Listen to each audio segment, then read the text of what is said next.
Very smart. Hey there my people, welcome to episode 70 of News and Nothing About. I know I went on an accidental hiatus, but let's just pretend I've been here the whole time and just move on, shall we? I debated a lot about which show to react to next, so I thought, you know what? Best way to do this is to ask you guys what you want to see. And when I tell you people were literally begging for pulp musicals, I'm not even exaggerating. It's great timing though, because I did want to do something different, not mainstream, you know? So let's do that. Before we get started though, you should know that this is what I do here. I yap about theatre shows I know nothing about, sometimes about shows I know a little bit about, occasionally about shows I know a lot about. But the point is, if theatre is your thing, make sure to subscribe to the channel. I'm also on socials and Patreon if YouTube is just not enough. Links in the description below. So today I'll be covering the first half of the first episode of Pulp musicals, and depending on the response to it, I'll continue reacting to the show in between other videos, of course. So if you like this video, make sure to be vocal about it in the comments. Now let's get these lyrics up and actually do this.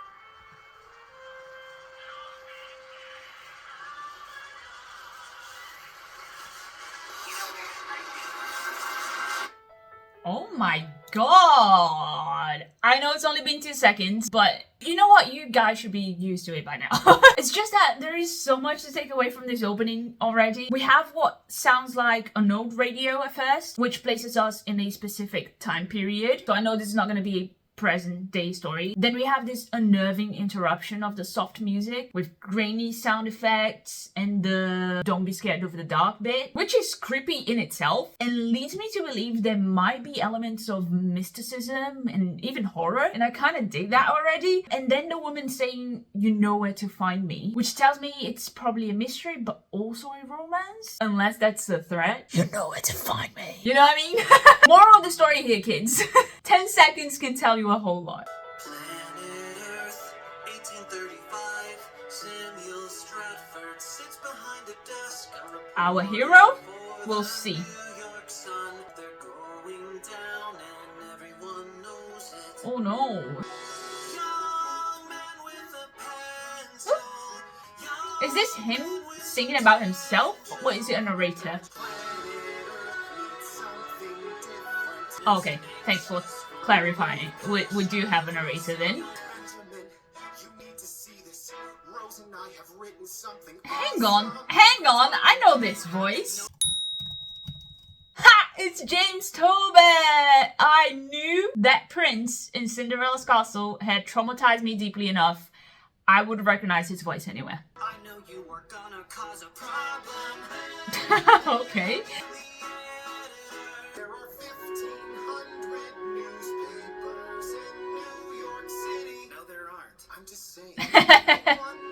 Like, that sounds like a lot.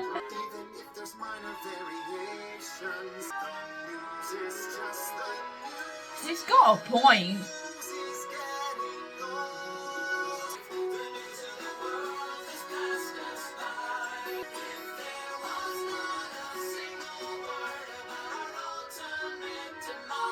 What do you mean?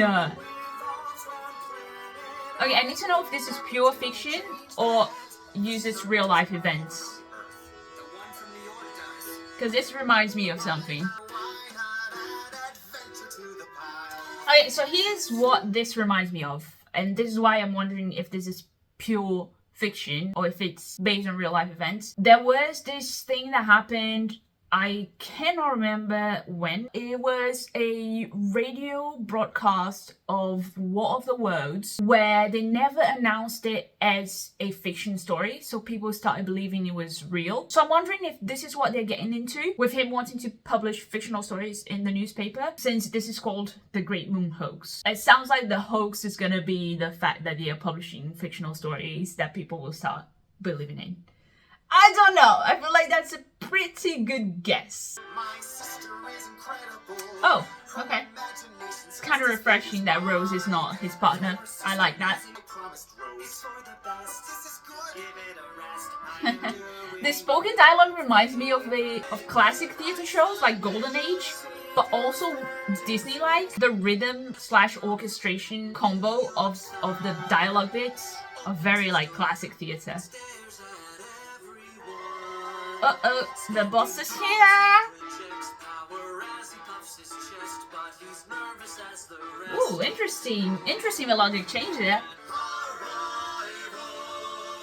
So dramatic. Is a fight for survival. But how often we lose is really quite astounding. That was that kind of funny. Helping Samuel fix his story on the weather. Boss will see right through that. He can tell that Samuel lies. Of course again. Wow. Jesus, they're really making their best to convey the boss's anxiety through the music. Oh, that's rude. Why did you ask for the notebook then? Don't you dare, Sam. This guy's too mean. Too mean. Great astronomical discoveries. Thomas tears the notebook in half. I don't want to say I told you so. But... Fired. what an a-hole. Back to work. Wow. Samuel walks the avenue. Poor Sam. Wonders if his boss is right. Okay, you've got me hooked. I love an underdog writer story. Person who might change his mind. Rose? Is that you, darling? The music really said never let them know your next move, didn't it? They somehow managed to blend a classic sound with a modern approach, especially to like the structure of the lyrics. It was quite interesting, especially considering it's about a guy thinking ahead of its time. So I feel like that mix really works with the story and this character. The Stratford family paper stand, and New York's printing Oh, house square so Sam is an apple baby. Merchants of the written word, every single kind of prose. The Stratford family paper stand, run by Samuel's sister, Rose. Samuel. Oh, that was satisfying. That rhyming and the breaking of the music. It doesn't smell like fish, it smells like knowledge and adventure. Cutie. So do you. Almost 80 years and Halley's comet has come back. Astronomical society is letting women in. And sound A feminist king we love to see. but the most amazing part comes from We'll find out what's up with the moon then.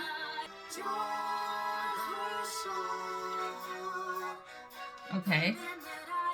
Is Herschel gonna be a character in this then? Or just someone they talk about? He's our age and he's already accomplished so much. He owns Pressure. a telescope, so long. Nice, I like the music. Point every point Something's very whimsical about it so far. Not just with the storytelling, but with the music too. I quite like that.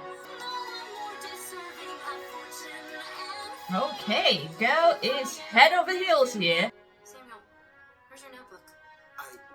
Uh-oh. Did Thomas like our story? Oh, they've been trying to sell this idea for a while then. The earth revolves around the sun and everybody knows it. Thomas doesn't know it. Okay, they've mentioned this like 5 times now. I'm wondering if it has any connection Really? to the overarching narrative. Was attentive as he dealt the final blow.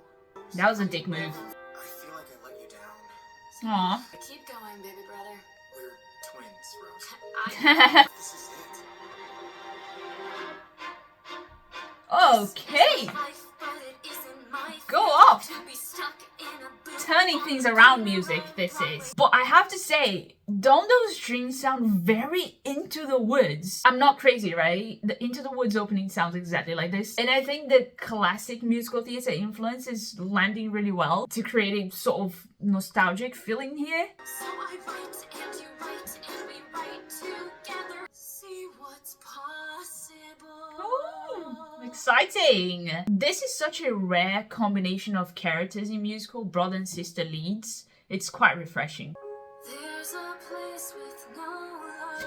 Oh, Bloody hell. Everything's coming back to me now. I believe I reacted to this one on Patreon once and someone told me that's Mariah Rose Faith. Ha! Gotcha! Where no one's feet are touching the earth. Okay, sorry. I'll have to pause again.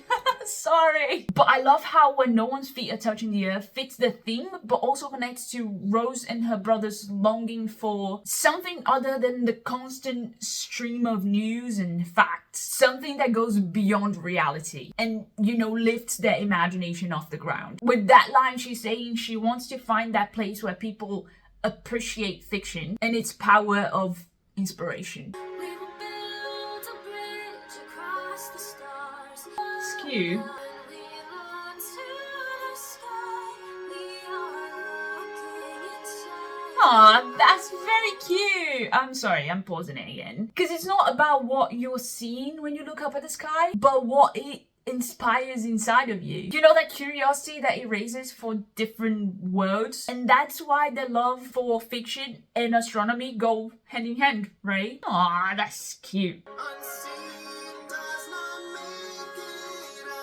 untrue. Huh, I love that. Your truest self is waiting for you. Okay, the thing about them believing that once they find this place where their stories are allowed to exist is that it also raises a discussion on identity and how sometimes validation from someone external to yourself is the one thing that you need to finally believe in our truest selves. Because I am assuming they will be able to sell their stories eventually, and that's when they will find their truest selves. Because someone will believe in their stories and their stories are part of who they are, it means believing in their stories is believing in them as people. On my head there's a crown of consolation spinning round. I love the picture those lines just painted in my head. Hoping, once you hope, you start to question. Questions lead to trying.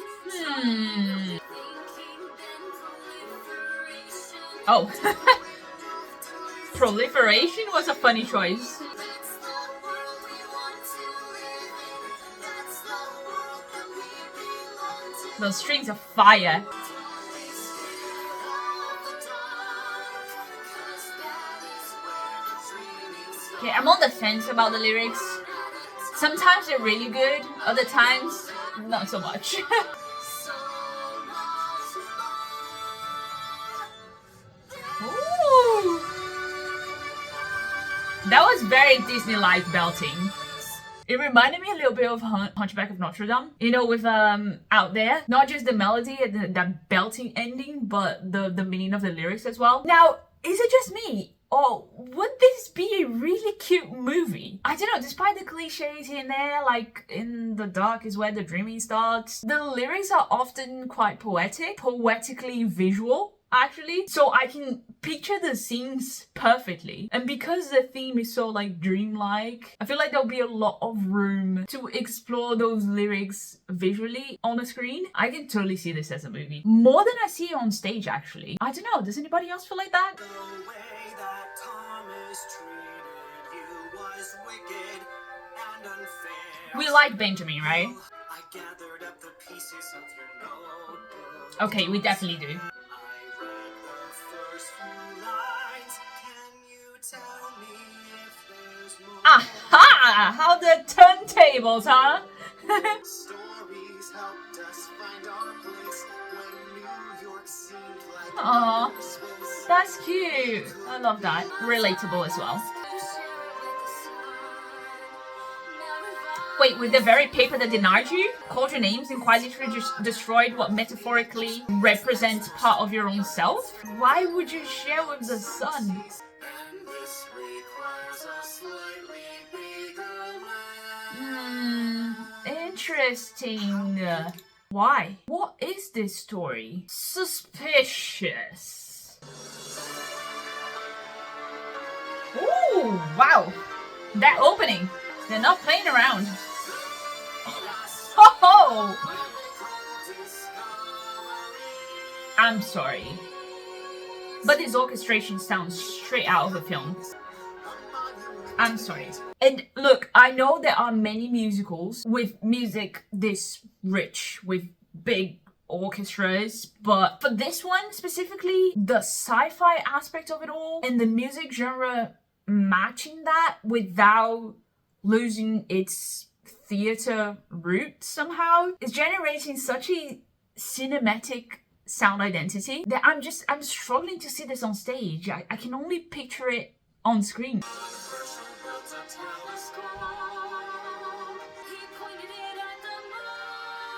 Oh, okay, so the story is gonna be about what he saw on the moon, probably. Gosh, just tell me. Is it just rocks? Or did he see something up there? Is it even true? Did he even see something? Okay, I'm getting ahead of myself. What? What? What? Ooh.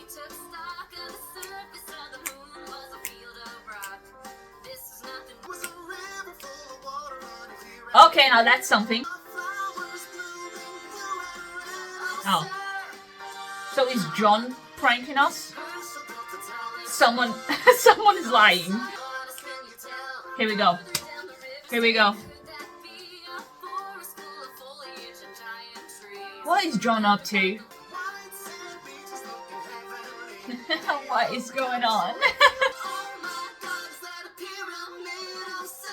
Okay.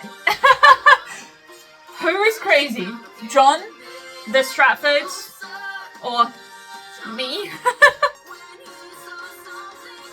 Oh god. Someone revoked this man's right to a notebook immediately. Oh no. Yeah, I don't like this. Now, I am like 99% convinced that this will be the what of the world situation. They're gonna publish it, people will believe it, and it will be chaos. Mark my words, she says to the people who already know what's happening. What do you mean? He saw something move. We wouldn't say, not right away. That idea has no potential for disaster at all. I don't think he cares what is written here. Oh my god, this took a turn I was not expecting. Actually, I was expecting a little bit, right? This is truly a story of fiction. Why use a name that is so recognized? Yes! Please, enlighten me. When they see his name, it will give the story away. Come on! That makes no sense. I'm sorry, that makes no sense. If you're writing a fictional story, the moment you use a real person's name in a newspaper, of all places, you're blurring the lines between fiction and reality. You must know that. Come on, guys. People could believe it. Yes. They'll be glued to Benjamin trying to do God's work here. They'd be dying to see what happens next. Yeah, they'd be dying to see what happens next. Not because they're enjoying the story, but because they think this could personally affect them with, you know, the aliens on the moon and everything. This is insane. Someone needs to stop these two. print. And anyway, God help us. What? you're the editor. Music's fun, though. Anyway, Are you mad? I think that's established by now. you can be the catalyst. Printed word for word, name it Great astronomical discoveries. Sorry, it's not very often that instrumentals make me laugh. But that musical transition from the solemn great astronomical discoveries to da-da-da-da-da. I don't know, found that hilarious. This is crazy, but crazy pays the bills. Does it? it's a lie. It's true. Who cares? Ha! It's a lie, that's true. It's proper writing for you right there. Me, I have no backup plan. Think this through, Benjamin. But tell me, what does the sun have to live? It's not about the paper, it's about him right now. This could be a turning point. And even For the good or the bad. And this could actually be disastrous. I'm kind of nervous here. I have to run. Oh man, he's gonna do it. Obviously. Why are you smiling, Rose? She knows. Benjamin left Benji, my boy. Wow. This really sounds like golden era Broadway.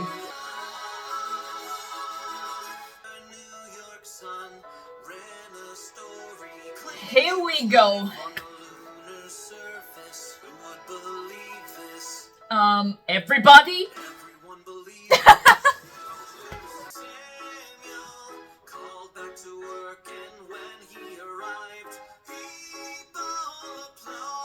Really? I mean, I guess it's making the paper money, and it's all about the money in the end, isn't it? Samuel, don't do me like this. I liked you, man. Oh yeah, how? Riddle me that. No way people don't find it suspicious that he had it exclusive for some reason, like this random man.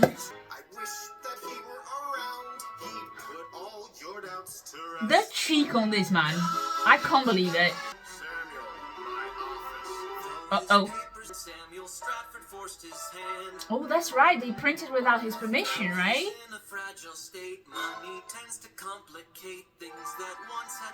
Oh, nice.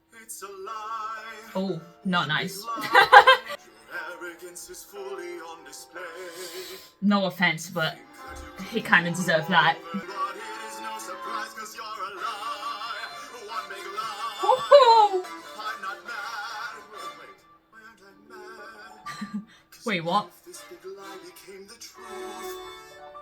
Ha! You're gonna plant actors on the moon? What's the plan here? Lie! One big lie! Amazing! Amazing how quickly money turns people's minds.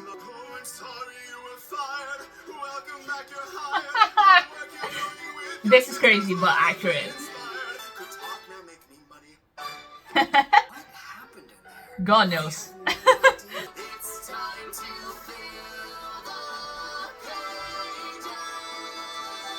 What a couple of creative crooks they are. That's a whole new category of crooks. No, not that line again, guys. Margaret who? Oh, is she a fan? Fan confirmed.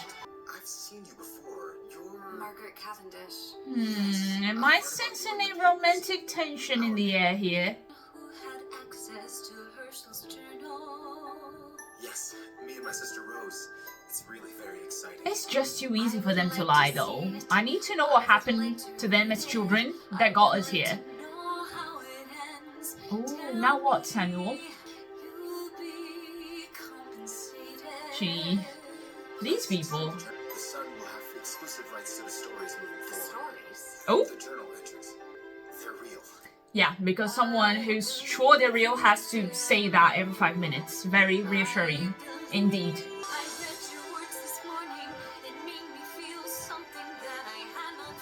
Well, you know what? At least it sounds like they're good writers.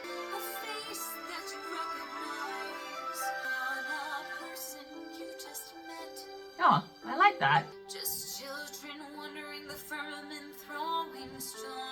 Oh. You know, there's this funny sensation that this musical is causing that is quite new to me. They paint their story with music and lyrics that seem to work like a key, opening and closing this mystical aspect of the world they created here. We've got regular storytelling and dialogue, and then they suddenly hit you with something like just children wandering the firmament throwing stones. And the imagery that creates in your head open up the known world in this universe they created to magic, the uncanny even. And maybe that feeling is partially because of the subject matter, you know, space, the moon, the unknown universe are naturally dreamlike topics. But the lyrics and music here are certainly magnifying that otherworldly aspect of the narrative. Interesting. Maybe that's a discussion they're trying to raise here, right? Is it easy to believe in their stories because people need to feel like there's something more than the mundane lives they live? You know, maybe if I were in the same historical context as them, I would believe just as easily. It all depends on your perspective and the context you're living. That's food for thought right there.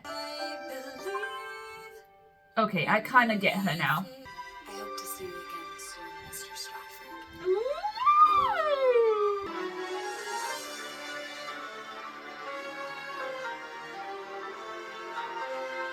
So that bit is the motif, right?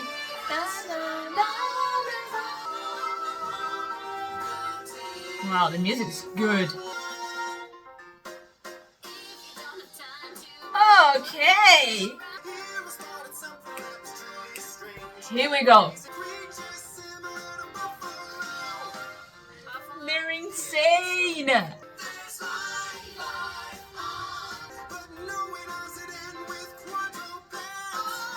I kind of don't like the twins now, so I'm just here like, stop lying. This is a bop though.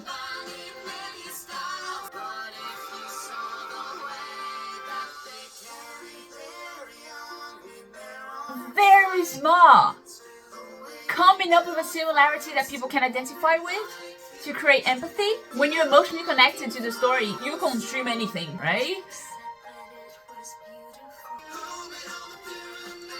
Oh my god. Their fall is gonna be catastrophic after this. Ending the journal entry here would be cruel. You're right. It would be awful. Make them wait another week to find out what happened. This is cruel. This is cruel. Making up a fictional story that people are aware it's fiction, it's one thing. Writing fiction that people believe to be real and continue to feed into it for your own benefit, that's just cruel. This is a villain's origin story. A second article hits the stands and sent the city into a dizzy. I'm sorry, there's no way this will end well for the twins, right? Chester Thomas, is it true? Yes, I'm telling you. Yes, I'm telling you. I love the contrast of Is It True being about the boss questioning Samuel, and Is It True reprise about him covering for him by reinforcing his lie. People are too easily manipulated when it comes to money. Is there proof? Yes, undoubtedly. I can't believe people are just taking Herschel's name as proof. I can't wait for Herschel to show up here. I really hope he does. There's life up upon the moon. All of us are bigger fish to fry. The music's quite funny. I don't think I remember watching or reacting to a show where I laughed this much at the music itself. They're making some really fun choices with how they use the music to convey comedy here. The keys just now at the end there, after Bigger Fish to Fry, kind of working as the punchline to a joke. Absolutely love it. Thomas and Samuel leave without spotting. What? In the shadows, one remains. He's plotting. Please let it be Herschel. Works for the New York Sentinel. Oh. By rock, swear she has not slept in a week. I literally can't feel bad for them. I'm sorry. Mom and Dad would be amazed. Son That they raised a couple of liars? Probably. He didn't give you a raise? Uh-oh. I'm I sure smell conflict. this is your moment. Is Benjamin gonna end up telling everyone that they're lying because he's jealous of that success? I have a gut feeling after that interaction that Benjamin will be the one to bring him down somehow. Ooh. Nice. Ooh, that's beautiful. An interesting title, this one.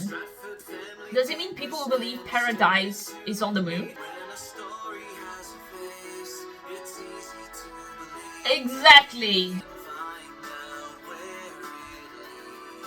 I'm not super keen on the narrator bits, to be honest.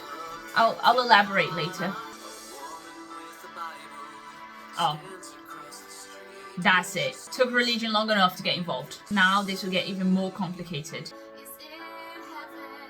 heaven?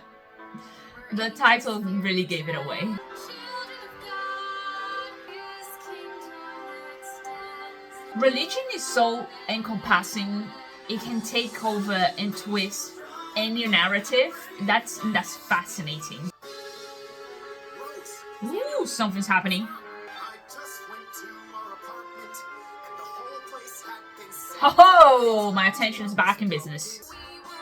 That's the thing, nothing The was notebook. The crook could look, but he would never find. Sorry, but why is no one reaching out to Herschel himself? Surely he would be the best source of truth if this was all true. Oh god. Oh, is that Margaret? Margaret. Showing up at the exact right place in the exact right time, huh? This was a funny one because I didn't love the first part at all. Hopefully it will have some significance later on, the woman with the Bible and everything, but the second part pulled me back in. Personally, I also feel like there's a lack of enthusiasm from the narrator, and maybe that's like a direction issue, or it's my issue really, but it's quite hard for me to engage with the narration bits. They also seem longer than necessary. I know they're helpful to give us context and create a picture of the scene in our heads, but maybe they could have been a bit more inventive with who the narrator is. Make him a character, perhaps? Or maybe it's just me. I don't know. Does anybody else feel that way? No?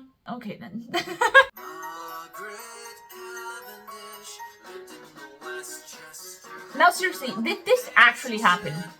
Because Margaret, Hirsch, are real people, right? Were they inserted in fiction, or is this based on true events? I need to know. When she opened her door, they saw models of planets spinning. Okay, the woman is a proper fan of the stars. Rose believed this place to be heaven. See? Heaven is just a matter of perspective, really. Margaret started to cry. Oh no. Well, are we getting some Margaret backstory here? Okay. Pause for prediction. She just mentioned phantom pain, so she's either gonna say she's had a terrible accident at some point and had an amputation, which is often what causes phantom pain, or, and I genuinely believe this will be the case here, they're gonna be very cheesy and say that there's something missing inside of her. Actually, I would bet all my money on that. Something inside me was lost long ago, Mr. Stratford. I cried because it's possible. What's possible? I've always felt connected to the moon. If Honestly, it was- same. The moon has this power of wonderment, and Margaret is reminding me of this common poetic sentiment that is subject for many writers of the moon feeling new every time we look at it, despite being up there every single night. So I'm just saying I understand Margaret here, and I like her more and more as a character. Probably because I'm seeing honesty for the first time in the story. There were times that I feel 200,000 miles away. Aw. Just like as if I'm staring at the world from a distance. Who hurt Margaret? We would have staring contests like we were children. With the moon. Are in this This is still about the moon. It is, right? would never cease to be the first to blink until now. Oh, that's cool. That's cool because life on the moon is reassurance about her feelings and her beliefs and a hope that she will find herself in this new astronomical discovery. I like that. If something so mysterious can be solved, then perhaps my mystery Exactly what I meant. Okay. I cry because it's possible. Oh, yes, I get it now. It's possible for her to find herself and... Aw. Her voice is so soothing. Samuel bowed his head, unsure of what to say. Fair enough. What do you say? I hope you're ashamed of yourself, though. Tender and strong, Samuel was ashamed. Good. Okay, that's part 1 done. Check. Are all of the episodes this long? Aren't there like 5 or 6 of them. That's a lot of work going into this. Bloody hell. For this first part, I think I enjoyed the vibe of this better than the content. And that's weird because I don't remember the last time that happened. I'm not saying I didn't like the story. It was actually quite entertaining and I'm very, very curious to find out how it will develop. But it was really the personality of the narrative that I enjoyed most. Like all of the elements that adorn it and the imagery and emotions they evoke. Very much looking forward to the drama that Herschel showing up will cause. Please let Herschel show up. And this might be a bit harsh, but I kind of want to see the twins' downfall at this point, unless they give me a very good reason for them to be lying like that. Other than I want fortune and fame, you know, because that's not a good reason at all. Would you like to see part 2 of the Great Moon Hoax on this channel? Then make sure you leave that like and let me know in the comments. And I'll see you next time to conquer the world of musical theatre. Keep singing. Ciao!